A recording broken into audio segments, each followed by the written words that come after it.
My name is Mr. Nitz. I'm a volunteer with Olathe South, and I am helping students find scholarships to help pay for college. I had 3 daughters that went through Olathe South that graduated in 2017, 2021, and 2023, and through college choice scholarships within the school and then outside scholarships, we were able to get all of their undergraduate degrees paid for with no money out of pocket. I decided to start volunteering at Olathe South and try to help other students do the same thing. Keep your cost for college down as much as possible and help you guys find scholarship money. This information is for everybody, freshman, sophomore, junior, and senior. It's definitely helpful to start as soon as possible because when you guys start looking for scholarships, they don't just happen out of thin air. They are something that you do have to prepare for. And I have a lot of different tips and helpful items that I can help people guide them through the way to not only find scholarships, but then also the best ways to ultimately win those scholarships and win scholarship money for yourselves. So I want to help you guys find scholarships. And the best way for me to do that is by first helping you guys put together a resume. When we're putting together a resume, there are a lot of different things that go into making up a good resume. It's not just for finding a job. It's also probably the most important thing for your scholarship applications. Almost all of the information that's on your resume is going to be ultimately on scholarship applications.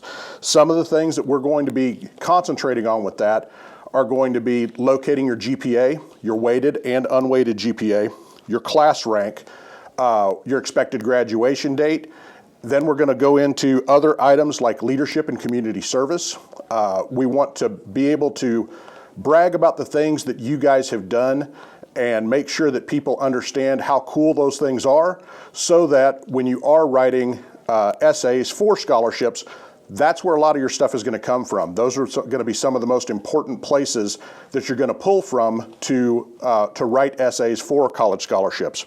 We're going to also want to talk about your extracurricular activities, any awards that you've owned, certifications that you have.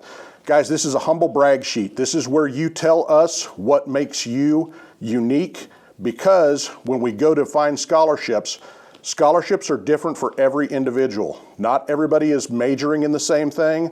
Not everybody has the same GPA. Not everybody has the same ethnicity. Not everybody has the same background from leadership, community service, awards won. So what we want to do is we want to make sure that we put all that information together as best as we possibly can via resume. And then after we have that resume, that's going to help us fill out scholarship applications very, very quickly. Next, we're going to talk about where to find scholarships. Finding scholarships is unique to every individual. So one of the things that we're going to want to start with after that resume is then turning around and utilizing websites, books, and other locations to help find the scholarships that apply best to you.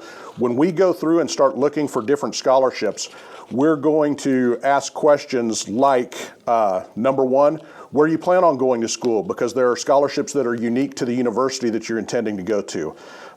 Number two, we're going to look at you personally. What clubs have you belonged to? What leadership positions have you held? What type of volunteering have you done? Those kind of things are also going to lead to other scholarships that are available to you. And then lastly, we're going to look at your family. Mom and dad, what clubs do they belong to? Do we have anybody who is prior service military? A lot of different military scholarships out there. Do you have a specific ethnicity that we need to take a look at to see if there are scholarships available to you there? There are lots of different places to look, and because each individual is unique and different, we need to be able to look at all those different items to help you guys find scholarships that are right for you. Ultimately, we're trying to find scholarships that are smaller in the amount of people that apply for it. When we find lower application rates for scholarships, it gives you a higher percentage of winning. One of the scholarships that I talk about quite frequently is the Burger King scholarship. It's a fantastic scholarship, but there are tens of thousands of people applying for it. Would you rather take your shot against tens of thousands of people, or would you rather take your shot at something that maybe only 8 or 20 people are applying for. Much better chance of winning. At the end of the day, with scholarship money, there is not any money for second place. You guys are putting your best foot forward to win money and do the best job that you can to secure that scholarship, and finding smaller scholarships that are more specific to you and your talents are the way to do it. When we're looking at scholarships, there's going to be a lot of different things that go into a scholarship application. First, there's actually the written application, which is where your resume is going to come in very handy. After that, we're going to talk about recommendation letters. You guys have a lot of different people that you're involved with, whether it be teachers, coaches, clergy, maybe you have a boss, maybe you have a club leader, the kind of people that you're going to want to ask for recommendation letters. Next, you're also going to want your transcripts. So when you want to get your transcript, going to Zello and making sure that you can find your transcript. It usually has your weighted and unweighted GPA and your class rank on there, all things that are going to be included on your resume. Another step in finding scholarships is going to be having essay reviewers. Almost every scholarship is going to require an essay in some format, whether it's 500 words, 300 words, or even 1,000 words. Those scholarship essays, you wouldn't just submit your first draft on an English project. You're going to go ahead and get it reviewed. That could be parents, that could be peers, that could be the writing center, could even be your current teachers. But you're definitely going to want to have those reviewed, and that's something that we can talk about how to do that as well. Ultimately, you're going to be writing the essay. We have a lot of different tips for how to make a quality essay that can be a winning scholarship essay. Next, there's also college planning. Along with going ahead and trying to win a scholarship, probably the best scholarship you can give yourself is a good college plan up front and selecting a cost-efficient school that's going to help you need less scholarships to ultimately graduate debt-free. We're going to talk about the cost of attendance and how much it costs to go to specific schools that you're considering, the difference between merit-based scholarships that are offered at schools and also the outside scholarships that you'll be applying for separately.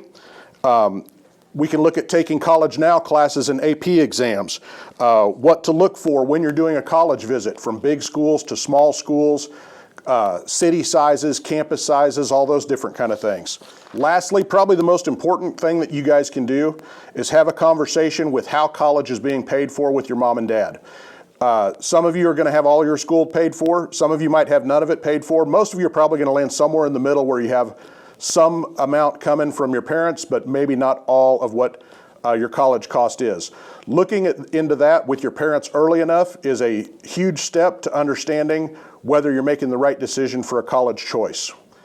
If you guys would like to reach out to me, I ask that you email me at collegescholarshipcoach@gmail.com, and I'm happy to set up appointments with people during advisory or other periods that might be advantageous, whether you have an ACT prep period, or maybe you're a teacher's aide, or even after school if that's what's necessary. Please reach out. I'm happy to help. Would love to be able to help you guys win money for college.